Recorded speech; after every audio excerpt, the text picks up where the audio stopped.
What's up, everybody? Happy Saturday. Welcome to episode number 2 of Coast to Coast College Pregame Tailgate Show. I'm one of your hosts, Bill Shawcross. You can call me Uncle Shally, Scholastic Shally. Before we get going this week, I'm going to introduce you to my other two hosts. Below me this week, I got Mr. Buckeye himself, Mr. Cottrell Simpson, holding down the Midwest for us. What's going on, Cottrell? Nothing much, man. Finally get to see them Buckeyes get to work. We finally got a quarterback, officially in Kyle McCord. So pretty excited about this this here Saturday.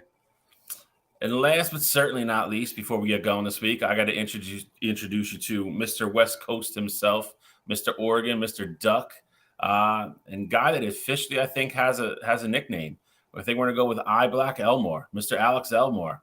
What's going on, bud? What's going on, guys? Thanks for having me. Trying to bring that respect back to the West Coast that you East Coasters have so thrown to the side over the years. I'm ready to talk some football with you and get this Saturday underway. I can't wait either. So this week, man, I mean, listen, if you're a college football fan, this is, tomorrow morning is, today actually is kind of pretty much like Christmas morning. For some fans of some teams, they already got their season started off this week. We had a big game last night with two big name programs, which we're going to get into first. Before we do that, just go over the show for you real quick today. We're going to go over last night's game between Florida and Utah. Game went a lot different than some people thought, myself included. We're going to go over our college, our predictions for all the conference championship games this season. We're going to go over the Big Five, obviously, ACC, Big 10, Big 12, SEC, and certainly, last but not least, Pac-12. We're going to go over our game previews for the week. We got 4 games to go over. And then we're also going to have, a new segment that we're going to do every week. And we're going to start off this week. We're going to call it One Thing to Watch For. We're going to do it this week with our favorite teams, since they're all playing teams that they should walk through easily. But we're just going to have a quick little discussion about one thing we're going to watch for, in all those games. So we're going to get started right away. We got a lot to get into, so we're going to roll here. Last night, Salt Lake City. First, pretty much big preeminent game of the year. Florida went to Utah, and Utah handled business, to put it lightly. What'd you guys think? What were your first impressions of the game last night? Go ahead, Alex. Take it away. Honestly, I was quite surprised, especially with Cam Rising being out of the lineup. It was a last-minute decision for Utah, and I think that ultimately played into Florida kind of planning defensively as far as who they were going to prepare for. And ultimately, Utah's defense really surprised me, only allowing 13 rushing yards and 0.6 yards per attempt. I know there was a couple of plays in there that kind of skewed that number a little bit, but regardless, their defense was swarming to the ball, absolutely dominated Florida up front. And I was really quite impressed, and actually it changed my mind on my Pac-12 pick for later in the show, a little sneak peek. Now, Cottrell, you were the same side as I was. I thought there was a decent chance Florida was going to go in there and win the game outright. I thought they at least were going to cover. We both started out the year with an L. What did you see last night? I mean, the biggest thing for me is that, for whatever reason, I just completely went against what I already knew. And that's Graham Mertz stinks. Like I said that all last season.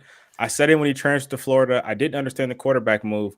And then I immediately went out, and my first pick of the college football season was to say Graham Mertz was going to go into Utah and, beat that Utah team or cover the 5.5 points. So, I got to take complete fault for that. I don't know what I was thinking there. That's just completely on me, but I guarantee it won't happen again. But just watching that game, though, the biggest thing for me was that it almost felt like for that Florida team, the stage was too bright. That Utah team, obviously they didn't have Cam Rising, but they didn't seem scared of the moment at all. They went right out. They got Florida off the field. And in their first play on offense, they threw a bomb for a 70-yard touchdown. And from that point on, the writing was on the wall for Florida. There was never really a point where Florida was in that game. And so I think for me, that says a lot about that Utah team. And, Dalton Kincaid is no longer there, but if they're going to be relying on the strength of that defense, that Utah team can make some noise in that Pac-12. I couldn't agree more. And it's one of those things, I agree with you 100%. Like, I got done watching the game, and then I was like, kind of the same mindset you did. I was like, at the end of the day, like, I picked Graham Mertz to go into Utah and win me, whatever you want to call it, win me a bet.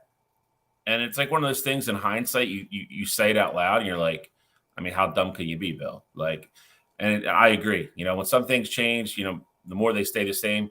Graham Mertz is Graham Mertz. It's who he's going to be. I think at the beginning of the game last night, I think he looked good. I think they were moving the pocket with him.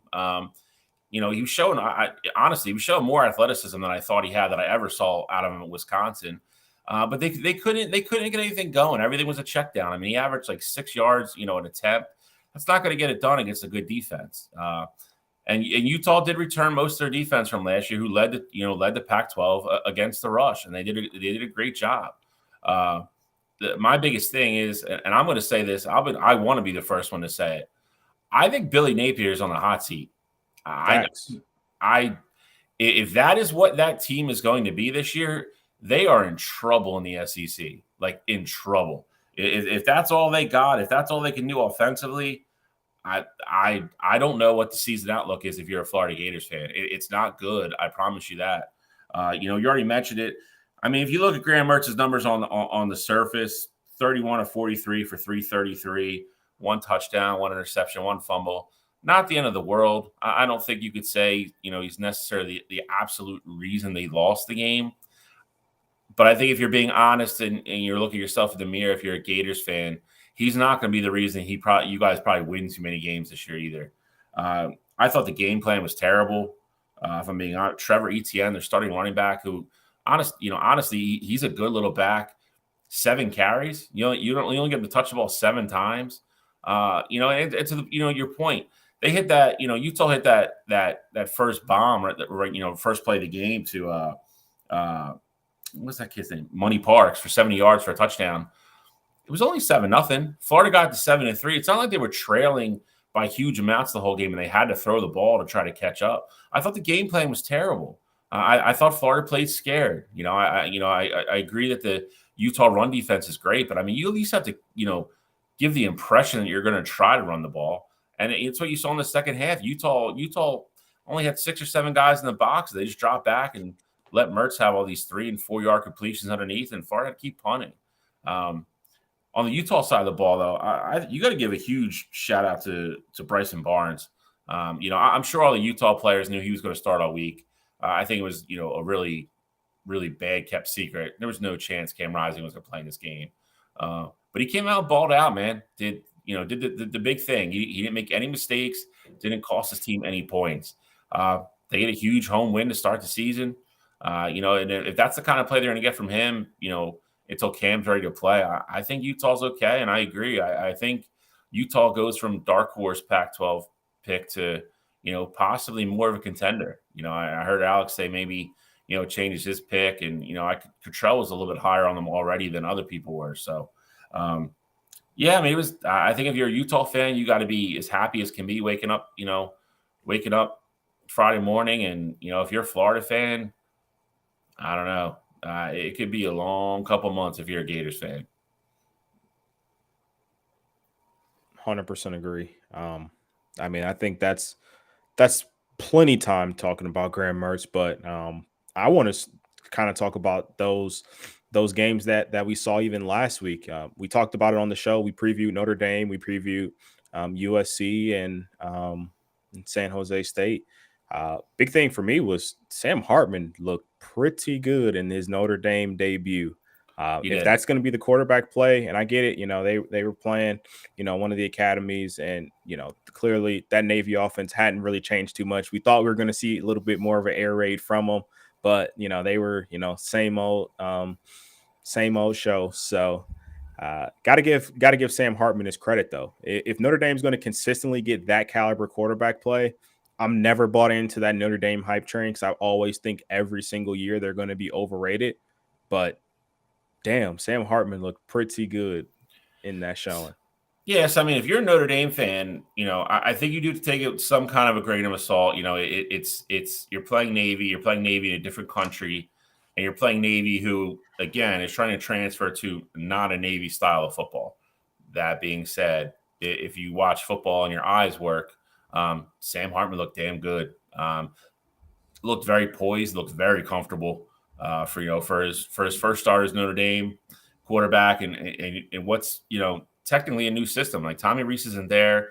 I'm sure they probably kept a lot of the same terminology and tried to carry over as much of it as they could. But I think if you're a Notre Dame fan, that's the one thing that would be encouraging to me is how comfortable he looked. They executed very well. There was no like gaps or like clunky times in the game where they couldn't move the ball or anything, anything like that. I think he looked comfortable and, I think he looked very at ease and very in control of the offense. And Sam Hartman could sling it, man. Listen, he came from Wake Forest where he threw the ball 50 times every game. So, I mean, him throwing the ball over the yard is not going to be, nothing new for him. They got to play somebody, and I want to see them play against, a Power 5 defense and see where they, how they look after that. I don't want to get on the Notre Dame hype train too early because I do agree with Cottrell that ride usually ends in a train wreck at some point. But that being said, first time out, if you're a Notre Dame fan, I think you have to be very happy with your transfer quarterback. Alex, how did you look at that game? Well, I watched that game, and honestly, Notre Dame going up against Navy, like you had mentioned earlier, in a whole different country. I didn't expect Navy to put up too much of a fight. I was looking for two things on the Notre Dame end of the football. Is one, I look for consistency and consistent decision-making at quarterback, and I look for them to not turn the ball over, and they managed to do both of those things really well. Sam Hartman, like we've been talking about the last few minutes, was very efficient, 19 for 23, had as many incompletions as he did touchdown passes. He looked phenomenal with the decision-making in a new offense. And that's really what I wanted to see. I also was really kind of wanting to anticipate how those freshman receivers were going to step up and kind of help him out with, how his ball placement. We need guys that are going to use their hands to be able to catch that ball. And luckily, Greathouse scored 2 touchdowns, or as I like to say, he's great at getting to the house. But he's honestly going to be a name that you're going to kind of hear a lot this year. I like the way he ran routes. He was clean. He was crisp. He was great. Again, the level of the defenders that he faced this past week going forward competition is going to increase for him. However, I do like with Sam Hartman throwing the ball, this Notre Dame offense is sky's the limit. All over Facebook after the game, people were freaking out about Notre Dame going to the college football playoff. And honestly, we're a little bit too early for that, but I was very pleased with what I saw as far as their offensive efficiency and being able to hold on to the ball and not force turnovers. I was really happy with that. I think Cottrell would probably agree with us about his fan base as well. I know how overreactionary Michigan fans can get. I would say Ohio State's probably in the same category. There is nobody worse than Notre Dame fans, like none. Like, and it's not close. They'll beat Navy and then play Temple and be 2-0, and they'll be like, we should be like the second ranked team in the country, and they believe it when they say it. I promise you, they do. I know too many of them. But to switch gears from Notre Dame here, we're going to go to the other game that we talked about, last week. And I think if you're a Pac-12 guy, Alex, I'm gonna let you go first on this one. I think there were certain things, if you're an anti-USC guy, which Alex might be, I think there were certain things you could look at that game that would give you hope if you're an Oregon fan. But I also think there were things in that game that I think would concern me if I was an Oregon fan. What did you think about the USC game? So obviously, like we expected, Caleb Williams, looking like Caleb Williams, very efficient on his own right, 278 passing yards and 4 touchdowns. But one thing that made me extremely happy as an Oregon Duck fan over here on the West Coast is their defense still looks like absolute trash. I would put a dumpster out there on the corners. I would rather put a dumpster out there on the corners. But realistically, Zachariah Branch is a stud. Again, kind of like Notre Dame fans already talking about the college football playoff. People are already saying this is the second coming of Reggie Bush. And I'm sorry, but my heyday, Reggie Bush was the stud, was the king, rocking USC left and right, kicking Oregon's butt on the ground. I do not see Reggie Bush quite yet, but the potential is absolutely there. He was dominant. He was great on the returns. He has great hands. I would like to see them use him more in the offense and see really what his ceiling can be this season. But Siobhan Cordero obviously looked efficient. No turnovers for San Jose State, which has really made me happy. I was expecting USC's defense to try to strip the ball, get a couple picks here and there. They were not able to do so. One thing that did also make me happy regarding being an Oregon Duck fan is that they only had 1 sack on the entire game. So that defensive line is not getting pushed. They outsized and outmatched San Jose State's offensive line and were unable to get to the quarterback. And to me, but that tells me that Oregon Ducks' offensive scheme of running the ball is going to run all over the field, and that makes me extremely happy going forward and guarantees me that USC is not going to be in the CFP this year, and that always makes me happy. Good show. What do you think? You think if you're cause for concern on the defensive side of the ball? Yeah, I mean, of course, USC. I mean, that game was definitely, if I'm a USC fan, that game was very disheartening. I would expect the team, and I'm not even saying San Jose State is a bad team. We expected them to cover that 30-point spread and things like that. But if I'm USC and I'm that fan base, I was fully expecting them to at least come out with somewhat of a chip on their shoulder. That first half was very, very competitive. And I know, USC ultimately ended up winning by 28, but, that first half was way closer than it really should have been. I'm very concerned about that defense. And, I do want to say, though, to Alex's point, Zachariah Branch definitely had a phenomenal game. And that being his first game as a true freshman, I do fully believe the sky is the limit for that kid. Now, I'm not going to say that he's Reggie Bush because I think that's crazy, but I did see all those comparisons. And to an extent, I understand it because he's probably their most explosive guy in the return game since a guy like Reggie Bush. So obviously USC has had a lot of, really good receivers come through there. In years past, you're thinking about, Michael Pittman, you got Jordan Addison, obviously recently, Juju Smith-Schuster, and Zachariah Branch is really a new dynamic. He's very shifty, very quick. You put the ball in his hands and he's very much a playmaker. And I will say too, Taj Washington did look all right. He only had a couple catches in that game, but he looked like the number one receiver that I fully expected him to be this upcoming year. But at the absolute end of the day, that engine is only going to go as far as Caleb Williams takes them. And Caleb Williams looked really good in that game. That being his first game under his belt, first game back under his belt, I should say. I thought he looked fine. And, I'm not afraid of Caleb Williams being ready to step up to the moment.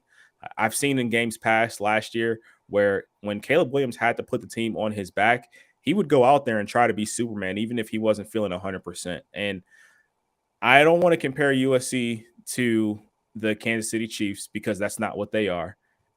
But to an extent, when you have a guy like Caleb Williams and he's your quarterback and you can throw him out there on the field every week, he's going to give your team a chance to win no matter what's going on around them. Clearly, it doesn't always work out for them. We saw that last year. They lost twice last year to Utah, but Caleb Williams is always going to have USC in a position to have a chance to win a football game, no matter who they're going against. Yeah, so I agree with everything both of you guys said. If I'm being honest, I think Caleb is still going to be, the defining, reason, why they succeeded or why they don't. So if you're a USC fan, I don't know how much you would be down. I'm going to say that because San Jose was not a walkover. We knew it wasn't going to be. We talked about it last week on the show. We know how good Cordero is. I'd be a little concerned the fact that it was 21-14 and a half. I mean, San Jose was firmly in that game. But Caleb came out in the second half and had a great Caleb Williams, type half, and they pulled away. I think it's a good first game for them. I think it did expose some things though. I think you have a quarterback that looked good and move the ball at will against that defense. And you're going, if you're USC, you have to get through. You're going to have to get through a Utah team, and then you're going to have to get through two teams with two very explosive quarterbacks in Oregon with Bo Nix and Washington with Michael Penix Jr. That's concerning for me if I'm a USC fan. Back to Zachariah Branch, I think we have to pump the brakes on the Reggie stuff, just a tad. I think he had a great debut. I agree with what Cottrell said. I think if you were high on him, you saw the ceiling is where you thought it was, and what his potential can be.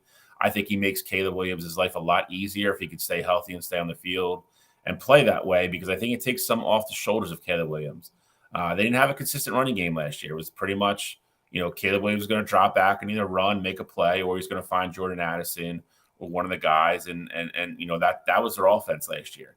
I think if you can run the ball consistently, if you're a USC fan, it accomplishes two things. I think it takes, it helps Caleb Williams stay more healthy. It's less hits he's going to absorb. But number two, I think it's going to keep your defense off the field.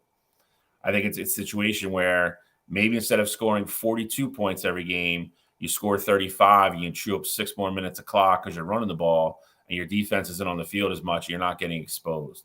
If I'm a USC fan, I'm looking for that. But overall, they won the game. You have to give them credit. I think you take the W and you move on. But I would say there's still a lot of work to do on the defensive side of the ball if you're Lincoln Riley and that coaching staff. But that being said, we've kind of danced around here a little bit. We're to get into our conference championship game picks for the Big Five. We're going to start with the ACC. We'll go ACC. We'll go SEC. We'll go Big 10, Big 12, and we'll finish up, in the Pac-12. So we're not going to spend a crazy amount of time on this. We're going to give you the two teams that we think are going to get there, and then who's eventually going to end up winning the conference and taking home the trophy. So we're going to start with the ACC. Cottrell, you can kick us off. All right. So for the ACC, for me, I'm probably going to go with two teams that, probably aren't considered the favorite in that conference. And, they haven't been atop of the mountain in any years recently. The two teams that I like in that ACC are going to be Florida State and North Carolina. I think North Carolina ultimately has the quarterback play in Drake May. I know last week, I sounded pretty down on him, and I said he couldn't win. He couldn't win big games, but I do think that changes just a little bit this year. I do think that Drake May will have enough to edge out a team like Clemson. I see that happening. So on the other side of things, clearly I don't have Clemson there. I got Florida State. I think Florida State is going to be a team that when the season is all said and done, they have one loss, and it is out of conference. I really like what they're doing. I think Mike Norvell has done a great job there at Florida State, and Jordan Travis and Drake May, I think, are the two best quarterbacks in that conference. And ultimately, I think the two best quarterbacks are going to find ways to get their team to that conference championship games. I'm not a Cade Klubnik fan at all. I think Dabo has to go back to the drawing board there.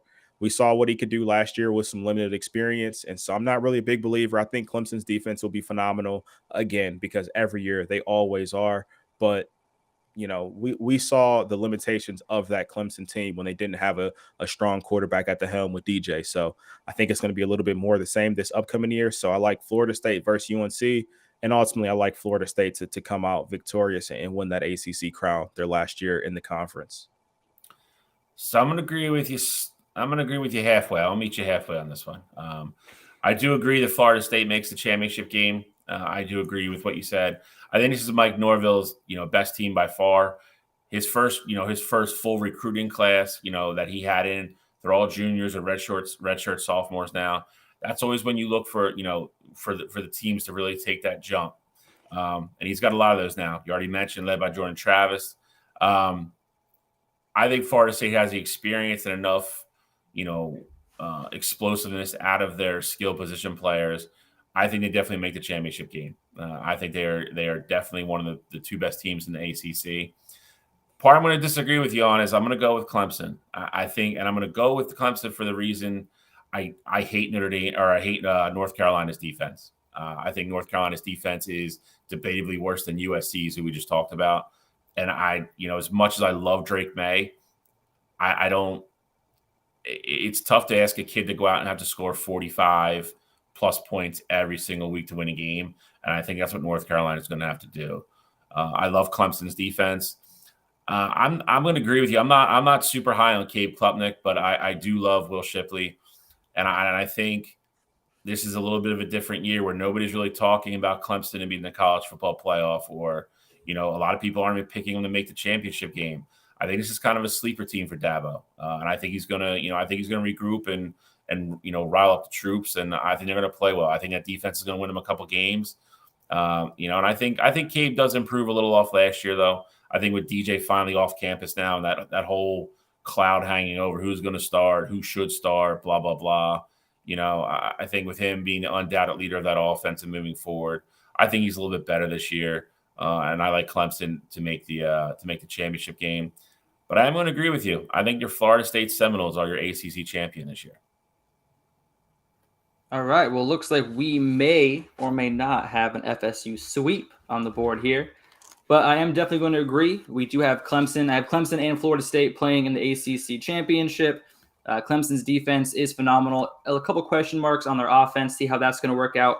But as long as their defensive line and their run stoppage can increase from last year, they're going to be going to that ACC championship game. They allowed 2 games last year with over 200 yards rushing, and that is not a typical Clemson defense. So I'm hoping and looking to get that switched up this year. But I do have Florida State ultimately winning the ACC, and 2 words for the reason why. And his name, like we've discussed already, is Jordan Travis. Not only is he a playmaker, but in the last 2 seasons, he's increased his touchdown percentage he's increased his touchdown throws by 9 and also decreased his interceptions by -1. So that shows me maturity with his decision-making and trusting his guys on the outside to make those catches, along with 7 rushing touchdowns. He's really kind of like a mini Lamar Jackson, in my opinion. But here's the real question for Florida State for me is, can they beat a ranked opponent? I mean, last year they had 3 losses. All 3 of those losses came in a row in October, and all 3 of those games were against ranked opponents. They lost to Clemson, North Carolina State, and Wake Forest last year. And those are the only 3 ranked teams that they played. So my big question is, can they step up and win when they actually need to? And we're going to find that out this weekend. All right, so we have Florida State across the board. We are going to find out. We're going to talk about Florida State in a couple minutes, but we're going to find out what they are real quick this year. So they have a huge test this weekend. Up next, we're going to do the Big 12. We're going to go out, to rocky country, Midwest, farmland, ranches, people that love their football. I'll go first on this one. I think the Big 12 is kind of cut and dry this year. I think there's a couple teams that could probably cause havoc, maybe a Texas Tech, who's a little bit of a sneaky team, returning some people. Not quite sure what TCU is, but they came out of nowhere last year. They lost a lot, but still have a lot there. They have an interesting game this weekend as well. We're going to talk about in a couple minutes. But I'm going to go with the two heavy hitters. Their last season in the Big 12 before they jump ship and take their bags of money and go to the SEC. I think it's the Red River Showdown. You're going to see it twice this year. I think you're going to see it in the regular season. I think you're going to see it in the Big 12 title game. I think Texas and Oklahoma, not only talent-wise, but, just actual play-wise, I think are the best 2 teams in the conference. Brett Venables has Dylan Gabriel back at quarterback. Offense was good last year. Offense, was not the problem at all in Norman last year. It was the defense. Kind of like USC, kind of like North Carolina, same kind of boat. He brought in a couple pretty big kids from the transfer portal. I know they got somebody. They got the linebacker from Georgia. His name is escaping me right now. But Brett Venables is a defensive coach at heart. He was the DC at Clemson forever. I believe he gets that turned around. I don't think that defense is great by any means, but I think they're better this year. I think they probably go to the Big 12 championship, maybe a loss already, maybe 2. And I think they're going to play the eventual champion who I have winning. I think they play the Texas Longhorns. I think they have too much talent. They return eight starters on defense for a team that should have beat Alabama last year. If their quarterback Quinn Ewers didn't get hurt. Quinn Ewers is in junior season now. Talent out the wazoo. He's got Xavier Worthy on the outside. I think Texas is just the best team headed above everybody else in the Big 12. I think as long as they are actually back this year and it's not another, false start per se, another 7-5 season down the road, I just don't see it this year. So I got Texas over Oklahoma in the Big 12 final. Go ahead, Alex. All right, sounds good. So I actually have something quite kind of similar, but not quite. I'm going with Texas, of course, versus Texas Tech in my championship game. Part of this does have some Oregon roots to this choice. Tyler Shuck, the quarterback for Texas Tech, did start his collegiate career at the University of Oregon. So I have seen what kind of he's made of a little bit, and I do really like his arm strength and his arm talent. Let's see, where is that? But for me, I do have Texas ultimately coming out and winning that Big 12 title. For me, it's all about the competition inside that Texas camp. For me, Arch Manning is getting the best out of Quinn Ewers and going to push him to be the better quarterback. Then obviously last year we saw a couple flashes before he got hurt against Alabama. But I think Arch Manning is actually going to push him. Having him on his coattails the entire season is going to make Quinn Ewers a better quarterback. He's ultimately going to show out. Plus, I really want to see Xavier Worthy, the wide receiver for Texas, step up. 2 years ago, he had almost 1,000 yards receiving.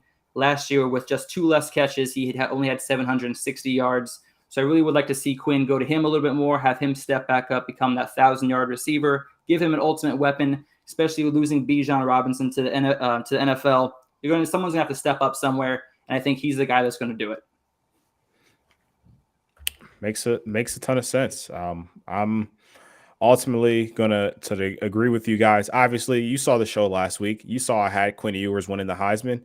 Can't win the Heisman and not have your team in the conference championship game. So of course, I got those Texas Longhorns on as one of the teams in that Big 12 championship. On the other side, I'm actually going to have to agree with Bill on this one. I do like that Oklahoma team. I think Brent Venables is going to have their defense ready to go again this upcoming year. And Dylan Gabriel is a 60-year quarterback at this point. Like he knows college football like the back of his hand. So I think he's going to put his team in a position to get to that Big 12 championship game. But ultimately, I got Texas winning it. I think Quinn Ewers and company is going to be too much.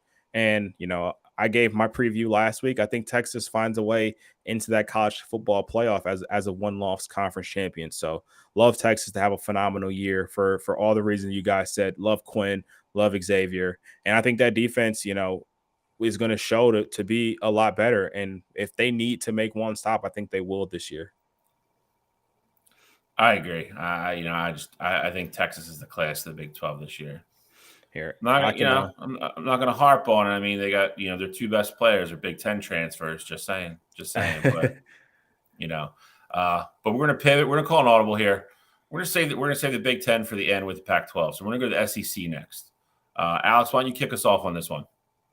Sure. Yeah, the SEC as always. Power Conference. I do see the SEC being a little bit down this year.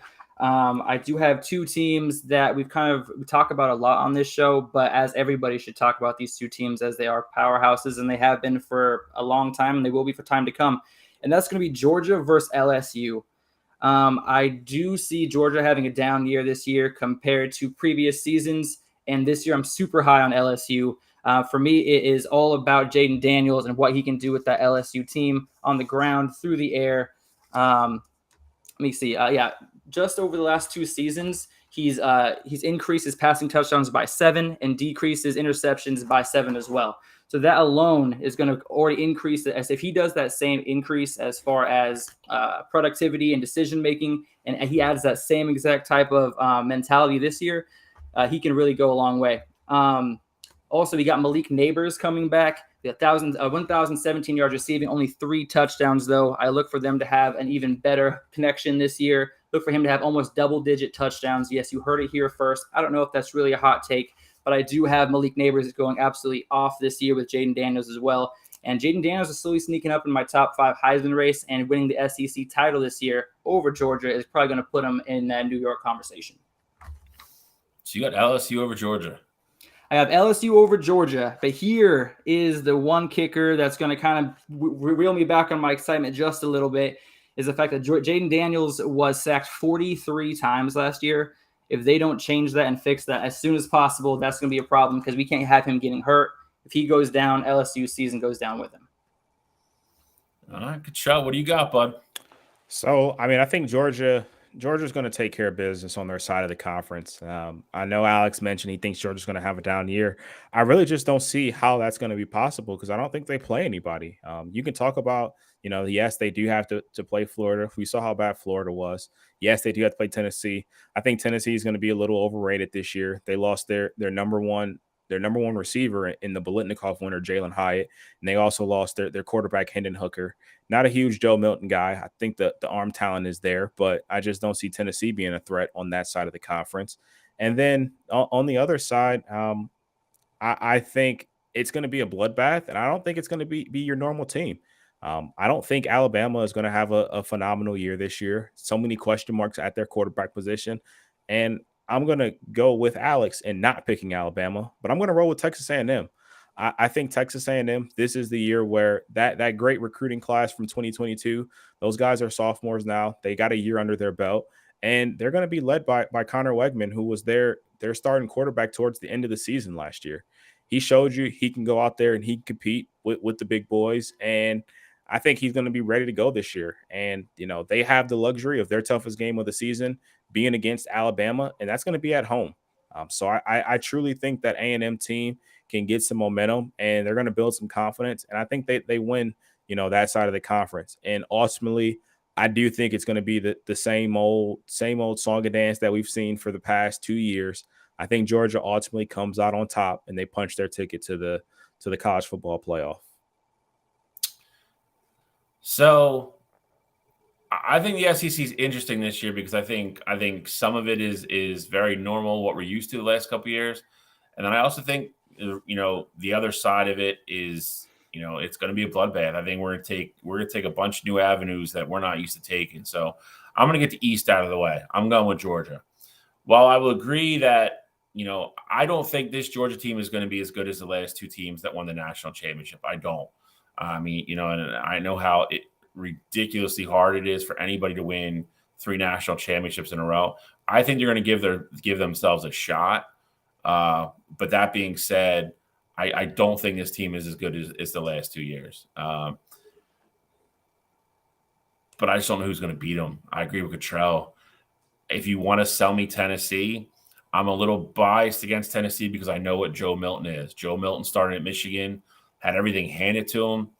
Kid is a freak athlete. He's a great kid too. So I'm not saying anything bad about him. He's a great kid. Has a bazooka for an arm. He just throws it to the wrong team way too much. His issues of being a starting quarterback and at a huge school for at a high level conference are not physical. They're mental. They lost Jalen Hyatt, who was their all everything last year. Hendon Hooker's go-to guy and also a safety valve. If he got in trouble, he just threw the ball up in the end zone and Jalen Hyatt would just go get it. We saw what Florida is. So that whole Florida-Georgia game that everybody likes to hype up in Jacksonville every year, that's going to be a bloodbath this year if that's what Florida is. If Florida is what we just saw them 2 nights ago, good luck. That's going to be a beating. On the West is where we have fun this year because I don't think it's the normal dominant Alabama team. I think they have 3 quarterbacks. I still don't think they have any idea who the hell they're going to play. And I believe that. I think there's a chance you see all 3 of them. I think it's concerning that not one of the 3 of them could separate themselves enough to get the starting job. And I think the longer that goes, the more that goes against Alabama. I'm not as high on Texas A&M as Cottrell is. I think they're really good. I just still don't know how much I trust that offense. I think Jimbo lets his ego get in the way. He brought in an offensive coordinator to take that off his plate and really get that offense going. I want to see how long that lasts. I do agree the one advantage they have is that, Alabama has to go to College Station. That is not an easy place to play a football game if you're the away team. Ultimately, though, I'm going to go with Jaden Daniels and LSU. I'm not going to talk about them too much because we're going to talk about them in a couple minutes. But I got LSU versus Georgia in the championship game. That being said, I think Georgia still wins. I think Georgia is your SEC champion. And they punch their ticket to the college football playoff again. So next up, we're going to do the Big Ten. Alex, you're going to have to start us off on this one. And Cottrell, I'll give you the choice if you want to go second or last on this one. Yeah, everyone's probably watching to find out have you guys argue between your picks anyway, so I'll be quick about it. But yeah, for the Big Ten, I've been really excited about Michigan this year, as everybody is. I mean, obviously their preseason ranking has them pretty high up there. And Cottrell, stop shaking your head because I do have them going up against Iowa in that Big Ten championship game. Ultimately, I do have Michigan winning. Their defense, their running game is just going to be too much for the Iowa defense. They're not going to be able to stop. Not going to be able to stop them at all as far as it goes to them. So I cannot talk today, guys. But no, I have Iowa and Michigan playing in the Big Ten championship. Michigan is just too much, too fast, too strong, too good on the outsides, too good on defense. It's going to be a bloodbath. But I do have Iowa coming out of the other side of the bracket. And ultimately, I'm having that game being a blood 42-3. It's not going to be pretty. Michigan winning the Big Ten. That's kind of poetic there, Cade McNamara would get to go up against his old team. I can see the storylines in that one. Bill, I'll go next here because I just don't want you guys to overwhelm me with this maize and blue nonsense garbage. So let's just get it out the way. I got Ohio State, coming out of the best half, or I say the best half of a conference in the entire college football landscape. So I think that is going to be a bloodbath. I said it before. I'll say it again now. Do you think there's a possibility that you can go into that, Big Ten championship game week where you have three teams sitting there at 11-1 each with Ohio State, Michigan, and Penn State? But ultimately, I do think Michigan is going to lose to Ohio State that final game of the year. I think Ohio State, they lost two years in a row in the game. Ryan Day knows what's at stake here. He has single-digit losses in his career, and you got folks all around Columbus talking about his Ryan Day on the hot seat. That's how serious they take that game here. And I do think Ryan Day learned a little something in that college football playoff game against Georgia. Just relax a little bit, let the game plan flow, let your quarterbacks have a chance to attack the game, and you're going to be successful. Obviously, outcome didn't come out the way they wanted to, but it gave you the blueprint going forward. Obviously, the Buckeyes did lose CJ Stroud, but they're returning a lot of pieces offensively and defensively, led by Marvin Harrison Jr. So I do think that Ohio State offense will be fine, and I expect the defense to be better a second year in that Jim Knowles system. Now, on the other side, again, I'm going with someone completely different than Alex again here. I'm going to go with those Wisconsin Badgers. Luke Fickell's first year in Wisconsin, I do think he's going to have that team ready to go. And I like what they did. They went out and got a veteran quarterback in Tanner Mordecai, and their running game with Braylon Allen, I do think is going to be really good. So I think that Wisconsin team will adapt to Luke Fickell very fast. Luke Fickell's a guy who's very familiar with the Big Ten, former head coach for Ohio State, so he knows what that conference is like and what those rivalries are like, being in that atmosphere. But ultimately, I have Ohio State winning the Big Ten and again punching their ticket to the college football playoff. Well, for once, I'm actually going to agree with Cottrell. Only on half of it, though. I'm going to go with Wisconsin coming out of the West as well. For all the reasons Cottrell mentioned, I think Luke Fickell is bringing a whole new system in, the air raid, bringing in Mordecai in from SMU. I think was a big pickup for them in the portal. Braylon Allen is one of the top 5 backs in the entire country. And I think Wisconsin's just going to have too much. I think as good as Iowa, or I'll say this, as much as Iowa, I think is going to improve offensively this year with Cade McNamara. They got Eric All from Michigan as well, a really good tight end. I think defensively they lost a lot last year. They lost their best pass rusher. They lost their best linebacker. I think it's going to be a different look for Iowa this year. I think they're going to be good. I just think Wisconsin's going to be better. I think Wisconsin is really going to give them fits offensively. So when I think they play each other, I think Wisconsin's going to pull out the W. Too much Braylon Allen down the stretch for me there, and I think Mordecai is going to put up too many points that Iowa's not going to be able to keep track.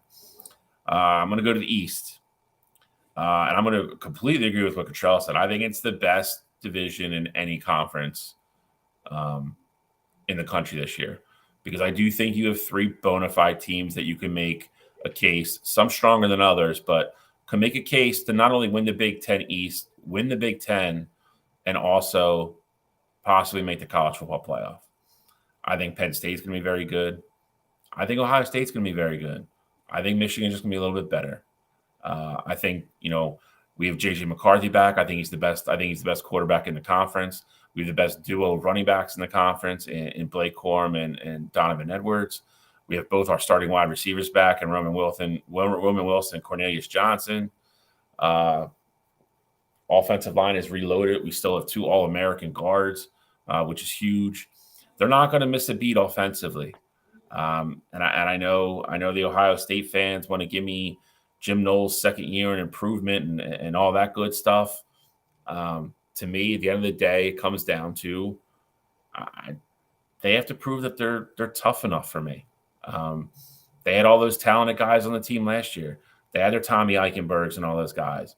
And midway through the fourth quarter, they quit. Not tough enough. Michigan's going to line up. Everybody knows what we're going to do. If you can stop it, you can beat us. And I think the only other thing that we'll see how he progresses. I'm not going to sit here and say Kyle McCord is not a good quarterback because he is. He is. Everybody. Some people make you believe that the sky is falling and they don't have Justin Fields anymore and they don't have C.J. Stroud. Kyle McCord's very good. He's a 5-star kid. Now, is he on that level of C.J. Stroud the last 2 years? Justin Fields the 2 years before that? That remains to be seen. And I need to see that. And, because I think if he doesn't get to that level of play, as good as Marvin Harrison Jr. is, and he is that damn good. He's the best wide receiver in the country, and I don't think it's close. And that's coming from a Michigan guy. He's special. I think he's different. I don't know if Kyle McCord's capable of going into the big house and winning that game this year. I don't. And for a Michigan guy, I've always said I think Ryan Day's a great coach. I don't have a bad word to say about him, other than I think Cottrell would agree with this. I think he gets too conservative sometimes. But that being said, I think it's gonna end up like it always does. I think it's gonna come down to the Buckeyes and the Wolverines. I think Penn State's right there. I think Penn State might even beat Michigan at home. But I think November 26th, 27th, whatever day it is this year, I think when the Buckeyes go to Ann Arbor, I think it decides the Big Ten East. And I think it decides who wins the Big Ten, because I think whoever comes out of the East wins the Big Ten. So I'm going with Michigan over Wisconsin in the final. So last but certainly not least, I'll be quick here. I'll give it to Cottrell, and then I will let Alex go clean up here on his home conference Pac-12. That's right. Oh, by the way, when Michigan and Ohio State play, y'all got to go deck out, and I'm gonna wear a ref's outfit, and we're gonna have you guys argue it out round for round, see who wins. We are weird. I mean, I'm not gonna speak for Cottrell on this, but we don't get disrespectful with each other, which is really weird for like Michigan and Ohio State fans. We keep it above board, and that is mainly because I do love the man. I make joke all the time. I always say he's like the only Buckeye fan on the planet that I love, and it's true. That being said, I hope we kick the shit out of him. Like it's there, and I know he feels the same way. But we just, for the sake of the show and everything else, like we get into it. Don't get me wrong, but we keep it on a respectful level. I will say too, Shally has had the luxury of, since I've known him, Ohio State has actually not beaten Michigan. First year that I knew him, Michigan quit and didn't want to play us because we were clearly the better team and COVID was going on. So they used that as an excuse. And then the next 2 years, Michigan just were the better team and they beat us. So you can't really say too much, for me at least, until that day actually comes, because then I'm like, oh, or at least that week comes, because I'm like, oh, we're going to beat you. It's not going to be close, and there's no doubt in my mind. But then, seeing how the game progresses and things like that, I really haven't been in a position to talk because my team has lost the past 2 years. And, 3 years ago, they didn't play each other. So I don't worry, though. When Ohio State wins this year, not if, when Ohio State wins this year, there will be a lot of talk coming from me. All right, so here we go. I'm praying that the dynamic doesn't change, but we'll see. So we're going to go to the Pac-12. Don't hate me, Alex. Don't hate me. I can already feel the disrespect coming through the screen, so just bring it on. Bring it on. Your team is the odd one out for me, and I hate saying that. I got USC versus Washington in the final. I like Caleb Williams too much. I just think when the lights shine brightest, that guy just shows up every single time. And I just don't see it changing. He's going to be the number one pick in the draft next year. Arizona's in full tank mode to get him and rid themselves of Kyler Murray. I just think he's just that guy. And watching him last week didn't change any kind of opinion from me. I will tell you this. I went back and forth between Washington and Oregon. And for me, the difference is I think Bo Nix and Michael Penix Jr. are kind of interchangeable. I think both the offenses are super explosive.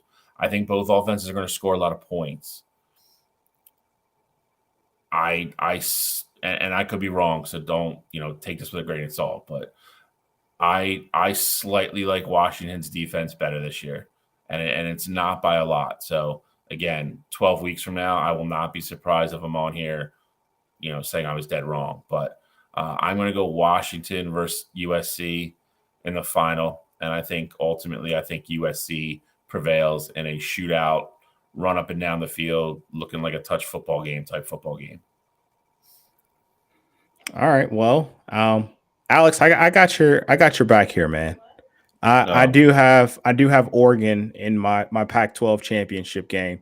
I do think those Ducks being in Dan Lanning's system for that second year is going to help them out very much defensively. And I think Oregon kind of got off to a bad start last year because their first game of the year they got thrown to the wolves against a Georgia team that already fully knew what Dan Lanning was going to run, and a team that had literally just come off of a national championship win. So I do think Oregon will bounce back this year. And I do think that, those Ducks will find a way to make it to the Pac-12 championship. And on the other side, I have USC. I mentioned a little bit earlier, I love Caleb Williams. And I think when you have a guy like Caleb Williams on your team, you're going to win 10, maybe 11 games in the year. And that's going to put you in that conference championship game. So I got USC against Oregon. And Alex, this is where I'm going to have to break your heart a little bit. I got USC ultimately winning. I think Caleb Williams will take care of business against that Oregon team. I think he's going to outperform Bo Nix, and you're going to see Caleb Williams, that USC team, I think have a claim for the college football playoff. I do think at that point they're going to have 2 losses, but I think unlike last year, they're going to have that conference championship attached with it. And so, they're going to make an argument just like anybody else would. All right. Well, I had to put you guys on mute, and you're lucky I don't have a hair tie. Put my hair up because we're about to fight here. No, honestly, the second Bill said that Michael Penix Jr. Oh, thank you. Now I got a hair tie.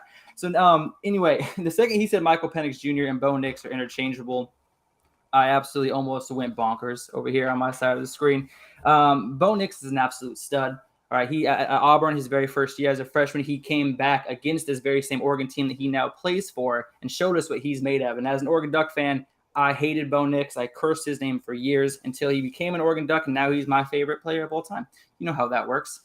But no, for me, I have Oregon Ducks, and after last night's stomping and defense showing out, I have Utah in the Pac-12 championship. I think Washington, I have Michael Penix Jr. as my Heisman top front runner. So I'm not trying to show favorites as far as Oregon goes for everything. I'm totally professional today. No team colors whatsoever, unlike you two over there. Your Michigan helmet in the back and your Buckeyes sweatshirt. The Oregon Ducks are going to win because they're the best team in the Pac-12. That's why they're going to win, and not because I'm a fan, but because that's how it is. Bo Nix is going to be going crazy all over other teams' defenses this year. We got Trayshawn Holden. He's coming in. He's going to make a huge impact. Michael Penix Jr. in Washington, they're going to be too one-dimensional. They're not going to be able to run the ball this year, and defenses are going to double team the wide receivers on the outside.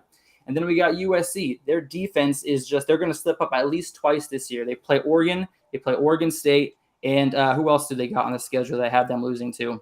I can't remember off the top of my head. But Oregon, I have them as a one-loss team. That Texas Tech game is really going to be interesting. But I think Texas Tech, making it to my pick, the Big 12 championship, that helps the Ducks get into the college football playoff. But I do have Oregon and Bo Nix beating Utah in the Pac-12 championship, and I have it as an overtime game. All right. So with that being said, the Oregon Ducks start off their schedule today against Portland State. They were talking to Dan Lanning today or yesterday about what he was looking forward to the Oregon Ducks this year. And even though they are heavy favorites over Portland State, he said he's really looking forward to seeing how they're tackling, making sure they're trying to force turnovers on the defensive side of the ball, and they want to see the offense move the ball efficiently and also not force turnovers. And he wants to see Bo Nix's decision making with the new offense. So I am excited to see what they can do going forward with their opening week game. Sure. What are you looking for Kyle McCord's big debut tomorrow? I mean, with Ohio State, that's like you said, it's pretty easy to say Kyle McCord. That's 100% what I'm looking at. I just want to see if he has that chemistry with those receivers and how long it takes for that to get there. I know, a couple years ago when you saw CJ Stroud, they opened up the year against Notre Dame, and he didn't look great in that game. Obviously, Notre Dame is a really good team, especially for your first career ever start. And then the second game of the year, they had Oregon that season. So I do think that is very, very tough. And that year, Oregon actually came into the shoe, and they ultimately won that game. So I do feel for McCord, and I do think that Ohio State put him in a better position to succeed. You get an Indiana team who's not expected to be really anything at all. You're basically 40-point favorites in that one. So I just want to see Kyle McCord have a chance to go out there and just be free. You have all the weapons in the world. So I want to see them open up not necessarily open up the playbook fully, but I do want to let them, just give Kyle McCord control of that offense and just let the ball fly. And small other thing that I do want to see, Travion Henderson. I want to see how he's recovered from that injury last year that ultimately held him out the back half of our season and that game that he didn't play in the college football playoff. I want to see if he's back being that shifty running back that I saw his freshman year when I said that him and Donovan Edwards were going to be going back and forth about being the first and second back off the board in this class. Like I know he has that talent in him. I want to see if he can get back to that step that he was at his freshman year.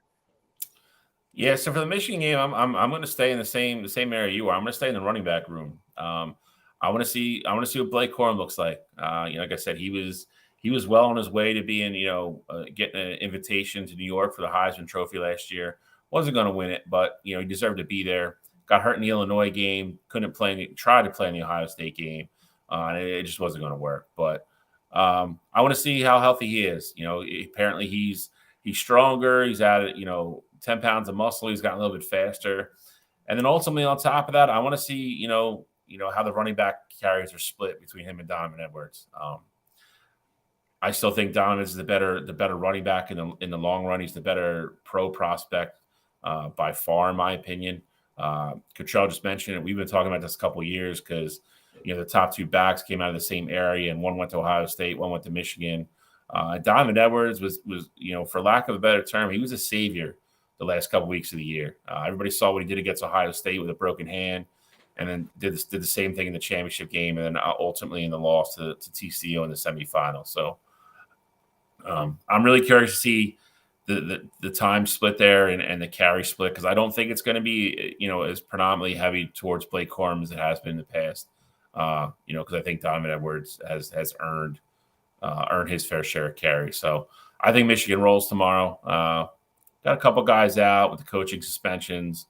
I think it might be a little sloppy at the beginning until they iron everything out in a kind of a game time situation. But ultimately, I think they get going and they handle East Carolina handily. So that's the one thing I'll be watching for tomorrow. You saw the points for Oregon and Ohio State respectively.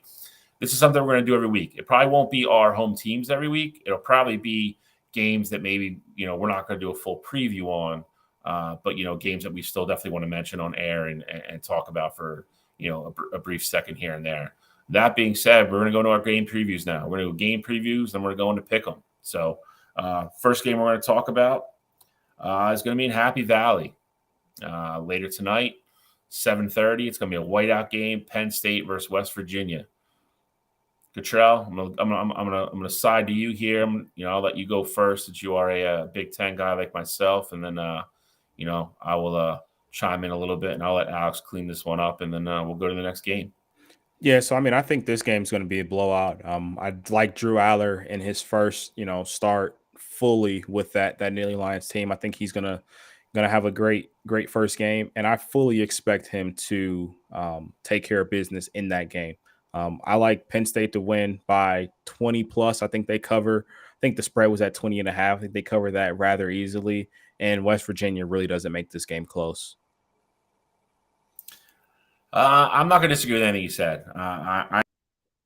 I'm curious. I don't want to say curious, but I want to see Drew Aller play as a starter. Penn State was smart for scheduling this game at home. Well, not home, obviously, but making this a 7:30 kick. It's going to be a whiteout. He's going to have that entire stadium behind him. It is one of, if not the most intimidating place to go play a college football game. West Virginia is not on the, just not up to par, not on the same tier of team as Penn State. I think they're going to start early. I think they're going to let, Nick Singleton and Katron Allen run the ball a lot. I think get him a couple easy throws to get him comfortable, get him in the flow of the game, and then sit back, let Kalen King and that defense just eat. I think this game gets ugly.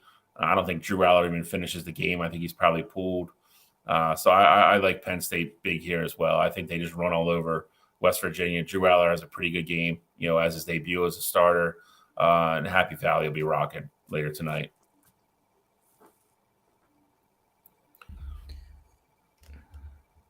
All right, yes, I have Penn State West Virginia game. I do also have Penn State winning, covering that 20.5 spread pretty easily. But one thing I am actually really happy with Penn State scheduling this game, as you mentioned, is West Virginia. They're not, one of the top Power 5 teams like they used to be back in the day, but they're no slouch either. They have a really good dual threat quarterback with Garrett Green, and I think he's going to kind of test that Penn State defense a little bit. I don't anticipate the game being close, but I do anticipate the first half being much like that USC San Jose State game, where West Virginia kind of hangs on maybe a little longer than they should before ultimately that run game and the defense with Kobe King step up and ultimately put the West Virginia Mountaineers away. But I am excited to see what Garrett Green brings to the table against Penn State to kind of get their defense prepped for the rest of the season. I agree. I think West Virginia definitely still has skilled players, at important positions. So they're not terrible by any means. I just, I think you have 3 bona fide top 6 or 7 teams in one division in the Big Ten this year. And I think Penn State's one of them. I just think they're going to run up against, a little bit more experienced, older teams in Ohio State and Michigan. That if they weren't there, I think Penn State would be the runaway favorite to win the Big Ten East. Again, Penn State's my local team. I only root against them 1 week a year when they play Michigan. I will be excited to watch it later tonight and see how Drew Aller looks. I mean, he is highly touted, and I think a lot of people are excited to watch him to play. And they just pray James Franklin doesn't screw him up. And if you are a Penn State fan, you do have to pray for that. So, but we're going to leave the Big Ten. We're going to go south. We're going to go to the SEC. We're going to go, kind of a rivalry game of sorts.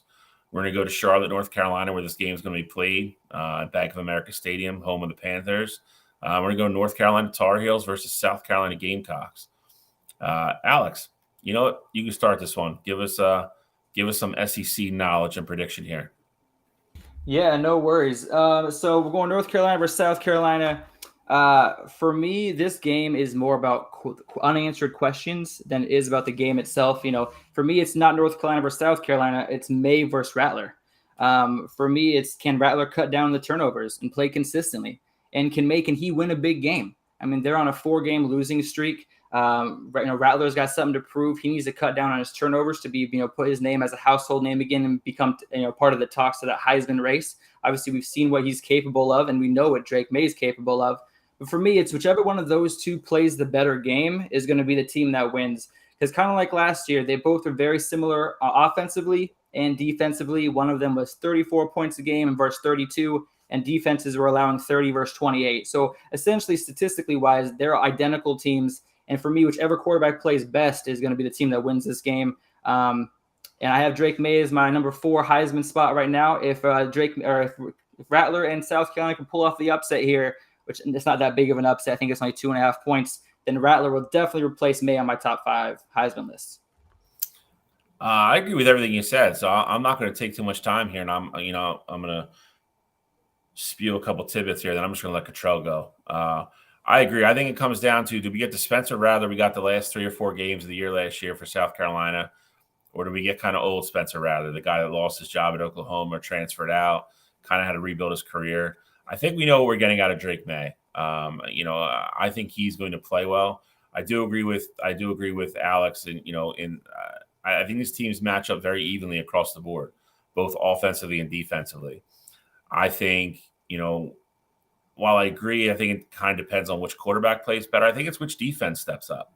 Which defense can maybe force one of these guys into a bad pick, into a turnover on down, something like that. I think that could decide the game, because I think both offenses are pretty high powered.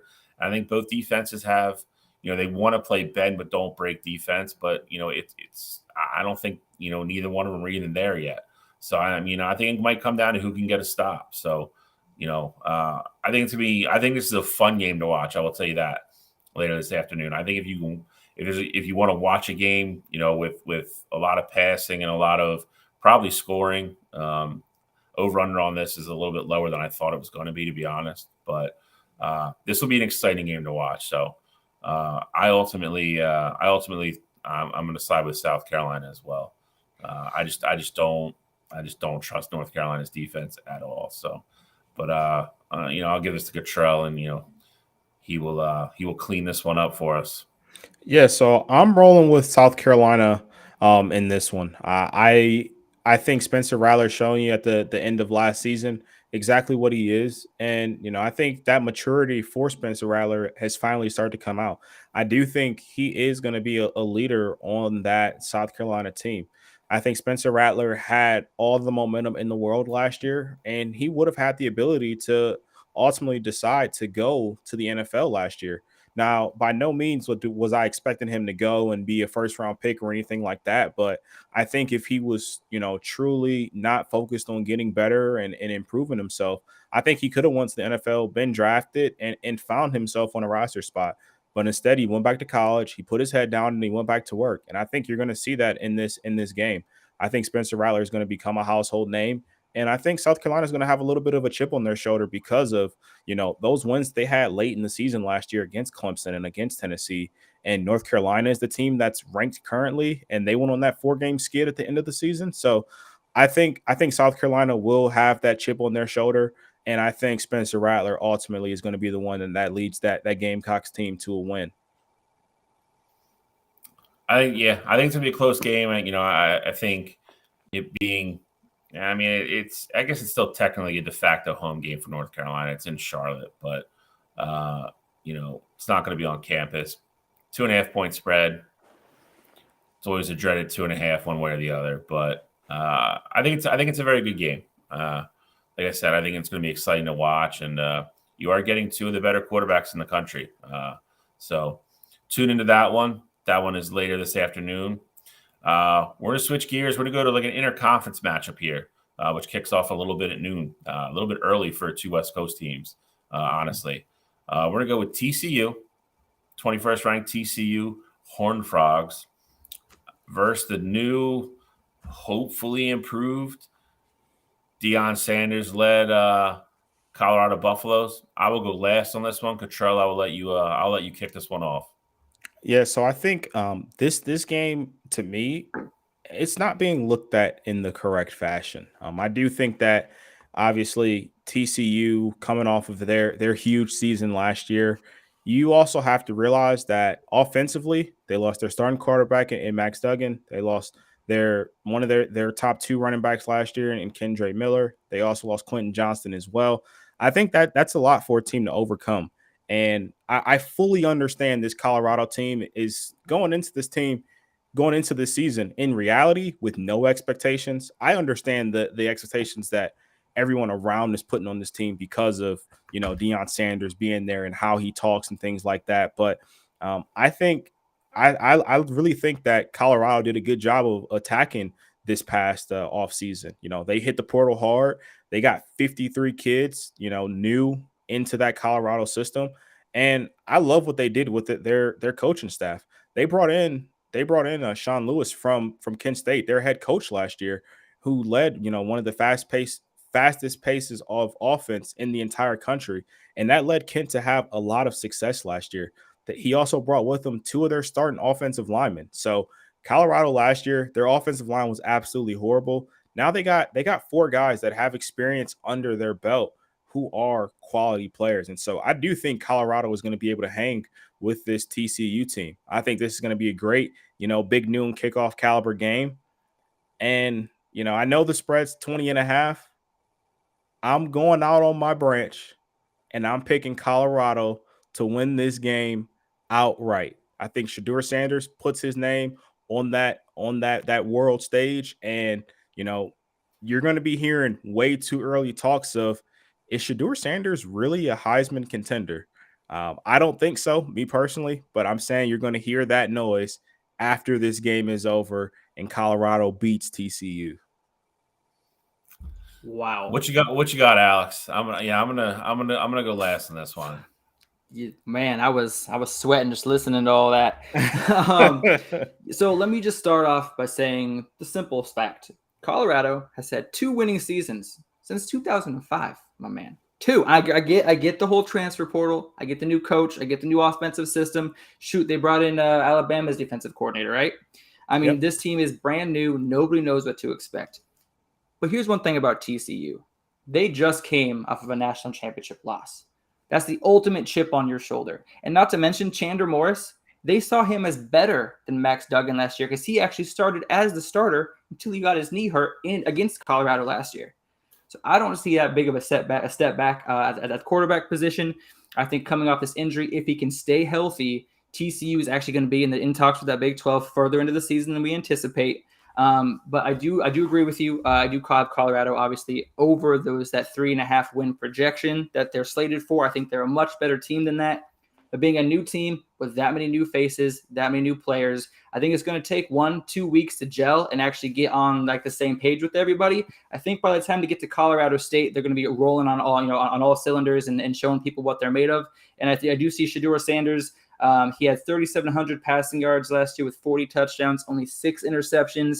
You can't teach good decision making, and he definitely has it. It just depends does he have the arm strength and the arm talent to be a more talented cornerback than he was seeing in previous years. So I actually do have TCU winning, but I do have Colorado coming in under that 20.5 points. All right, so we're gonna have different takes on this across the board. Cottrell's got Colorado winning outright, and Alex has Colorado covering. I'm going the other way. I think TCU covers. I think the more I looked at this, the more I broke it down. I watched a bunch of guys on TV break it down. There's some guys on TV thinking Colorado wins 3 games max top. I don't know if I'm ready to go, that doom and gloom yet. But I will say this.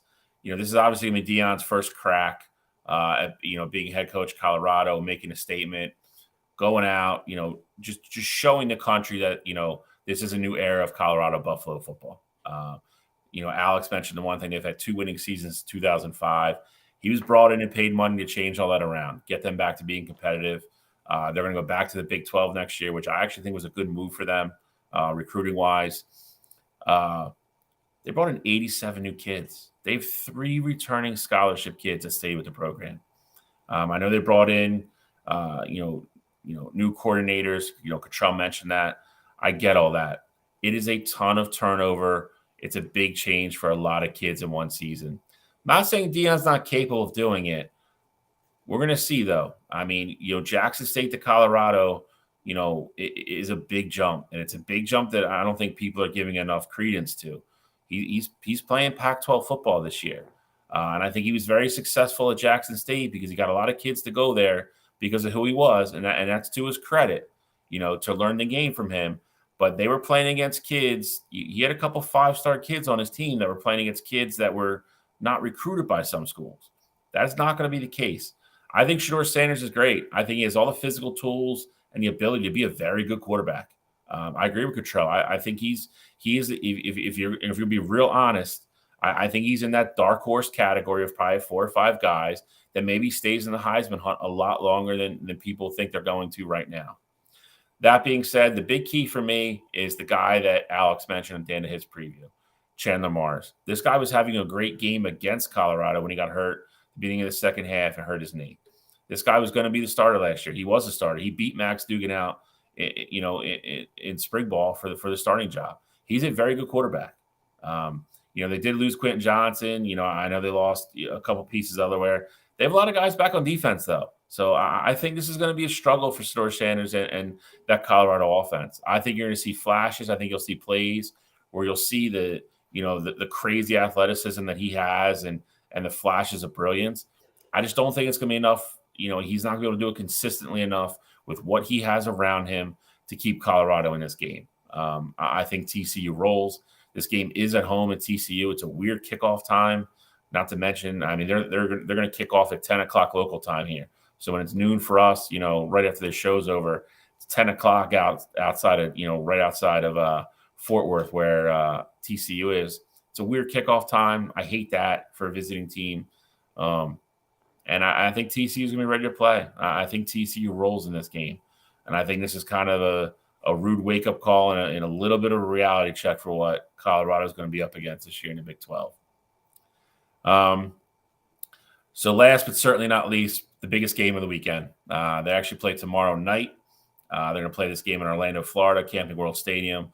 So it will not be a true home game for Florida State. I think that was a mistake for them, if I'm being completely honest. I would have kept this game in Doak Campbell and kept it fully of Seminoles fans. But they're going to play in Orlando, Florida. LSU Tigers versus the Florida State Seminoles. I don't care which order we go here. Anybody want to go first? Yeah, I'll start it off. I'll make it quick and easy. LSU versus Florida State. I have this down as it'll be top 3 most talked about games this year. And I think come December, we'll be talking about one of these teams being in the college football playoff, and this game ultimately keeping one team out and getting one team in. Early season implications, and I'm excited for it. The points right now is at 56.5. Honestly, I think this game goes way over that. Both quarterbacks are absolutely amazing. They have amazing receivers and weapons on the offensive end. Right now, it really depends on how LSU's offensive line can hold up against FSU's pass rush. I said 42 sacks last year. That's absolutely not the way you're going to win a game, especially when your quarterback is the best player on your team, and keeping him upright is the way you're going to win the game. I do have LSU pulling it out in the end, probably about a 1-possession game. But like I said, I'm excited, man. This is going to be one of the best games of the year, hands down, and we get to see it week 1. Agreed. Because I agree with you so much, I'll go right after you. I think this is going to be a great game. But I will say, though, and you mentioned it earlier, Alex, the big question mark with Florida State is, can they win the big game? Now, I fully understand that they beat this LSU team last year. But if you remember back to that game, LSU had that game in control, and they just gave it up at the end of the game. And so I do think that thought alone is lingering in those LSU Tigers' mind. Jaden Daniels was there last year. Like, he was at the QB spot that lost that game. So I do think it is going to mean a little bit more to that LSU team. And I think they have this game circled on their calendar. And so, ultimately, I do like LSU in a tight one. But I think Jaden Daniels, he does enough. And, you talked about it, and again, I'm tooting your horn here, Alex, because you made a lot of great points earlier. Malik Neighbors is going to be one of the best receivers in the country this year, and I think you're going to see that out the gate in this game against Florida State. Him and Jaden already have that connection from last season, and talent-wise, he gets to be the true number one. They lost Kayshon Boutte last year, to the NFL, and so Malik gets to come in, be that number one guy, and I think Jaden Daniels is going to be looking for him, consistently in that game. And the other big point that I think, kind of goes against LSU, their starting running back won't be there in John Emery. But I still think they take care of business. And I ultimately think LSU wins a 1-possession game. I can see this one ending up 31-27. And it's, I think Florida State has the ball last. And LSU's defense actually comes up with a play to get LSU the ball back. And then they get to just sit on it from there. I agree with a ton of what you both said. I think there's so many similarities between these two programs and these two teams. I think that's why you see the spread at 2.5, and I think that's why it's going to be a very highly anticipated game to watch. I love that this game is on Sunday night, so kind of bonus programming for us college football fans. Cottrell brought up one thing that I want to start with. I think which coach here, which coach gets that signature win and gets the kind of monkey off their back and can get that, kind of building block win for their program this year. Is it Brian Kelly, who never really could win the big one at LSU, or is it Mike Norvell, who left Oregon and went to Florida State and still searching for it there? Kind of got it last year, but with LSU, kind of in a transfer mode last year with Brian Kelly just getting to campus, I don't think it held the weight that a lot of people thought it was going to. If he beats them this year, it will. So which coach gets that W? Which coach, doesn't coach scared? Which quarterback plays better? Is it Jaden Daniels? Is it Jordan Travis? I think the impact play for me is the exact guy that Cottrell mentioned, Malik Neighbors. I think he's going to be the best wide receiver on the field. I think he does have a connection with Jaden Daniels already. I think he has a big game. I'm ultimately going to side with LSU here. Cottrell brought up another really good point, though, that could factor into this game. LSU is going to be missing their starting running back, John Emery, who's been a very talented kid that's had his off-the-field issues the last couple of years. This is an NCAA thing.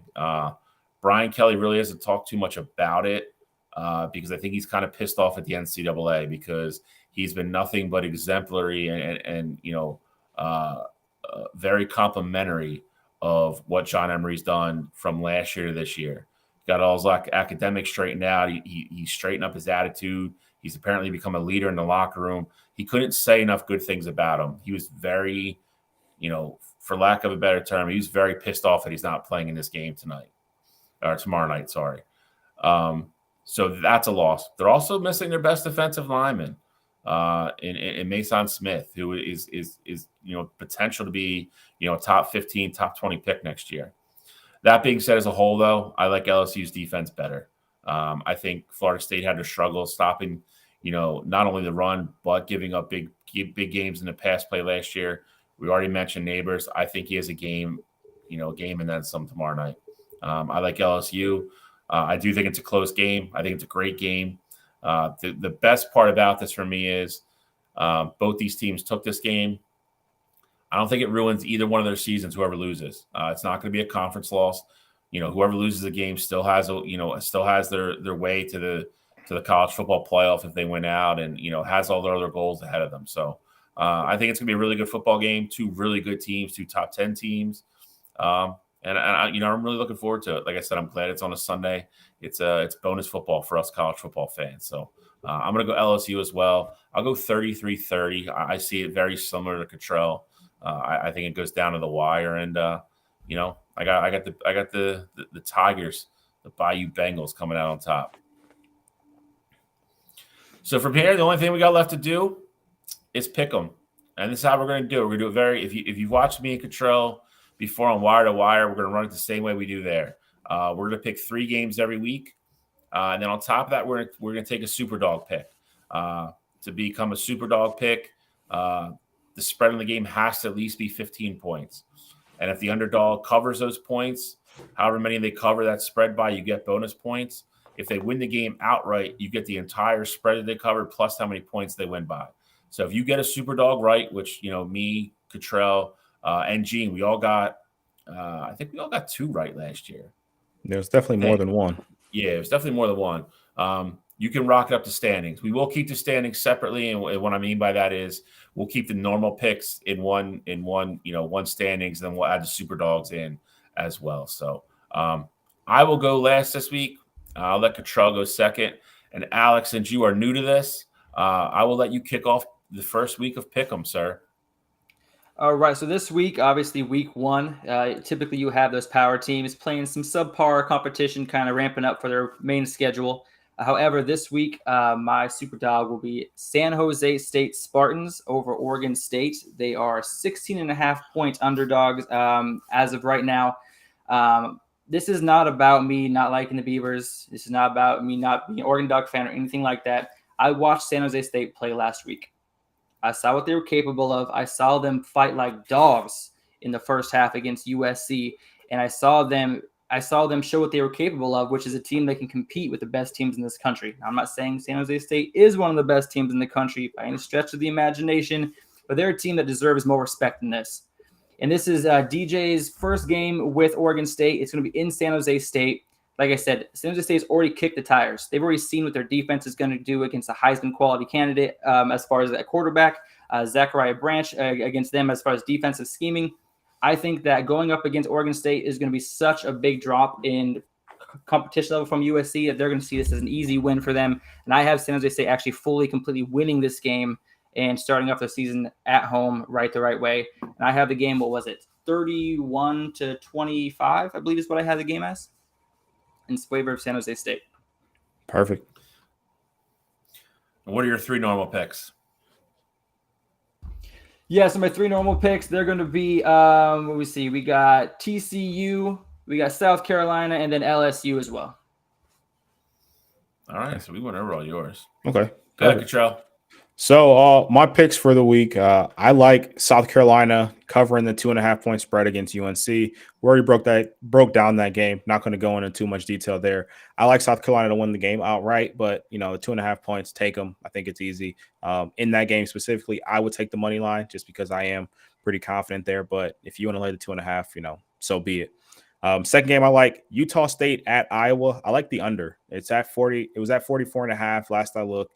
And, with Cade McNamara's really injury being so up in the air, and, I just don't know what his status is going to be come game time.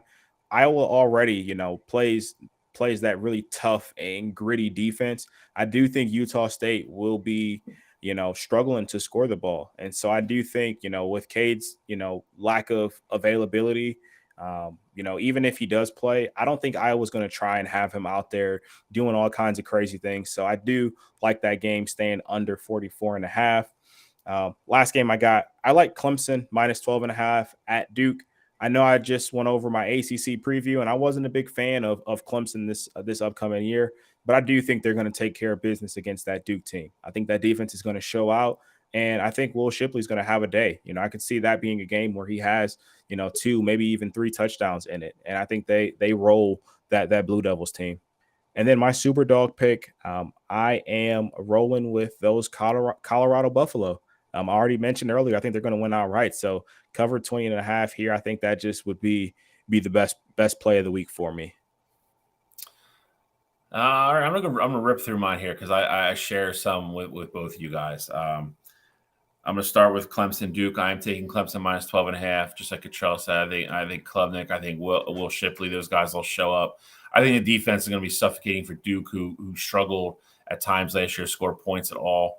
I know it's a little bit of a away game, but again, I liked it. Clemson's kind of under the radar. I don't like them to make it to the end this year, anything like that. But I think the motivation factor for Dabo Swinney and that coaching staff and all those kids is there. Nobody's talking about them. I think they open up at Duke. I think they make a statement. I think they handle Duke quite convincingly tomorrow or later today. Sorry, got such a long week. Can't remember what freaking day it is. Secondly, Penn State, West Virginia. We already went over that. Penn State minus 20.5. I think they roll. I think West Virginia maybe keeps it close for a quarter. I think everybody gets comfortable, and then I think Mr. Aller and Nick Singleton go to town and just start putting up points on the board for Penn State. So I like Penn State to cover the 3 touchdowns there. And last but not least, I'm going to go with Texas minus 34.5 against Rice. It's home. I think Steve Sarkisian is going to go out and try to make a statement opening week, kind of announce themselves as here. The only thing that scares me about this is I can see them pulling people early because they have Alabama next week. But that being said, I think he wants to go out there. I think he wants that team to look crisp. I think he wants them to execute and make sure everybody is on the same page going into that game next week in Tuscaloosa. So I like Texas big over Rice. And for my super dog, somebody already took it, and I'm going to stick with it because I really like it, and I like it for all the same reasons Alex did. I like San Jose State to cover against Oregon State. I think DJ's first game with the team is away. I like San Jose, the fact that they already had a game to kind of get all the clunks out of the system and iron out any of the wrinkles. They played. They looked very efficient. Cordero balled out, and I think he's going to have even more success against an Oregon State defense that he's going to face later tonight. So I like San Jose State to cover the 16.5 against Oregon State. I think this game goes down to the very end. I really do. I think maybe DJ pulls it out late, but I think San Jose State gives Oregon State everything they can handle and then some later tonight. So that is my Superdog pick. We will keep this updated. We will post this every week. So it'll be easy for you guys to follow along at home. And I think between the three of us, I think we need to have a gentleman's bet here about, either the winner has to get something, or if whoever the loser is, there's got to be some sort of punishment. We could definitely figure that out. Let's figure it out. Let's not think of something rash here. Let's take a week. We'll figure it out, and then next week, we'll announce to everybody. If and we will take suggestions. I was gonna say we do take suggestions.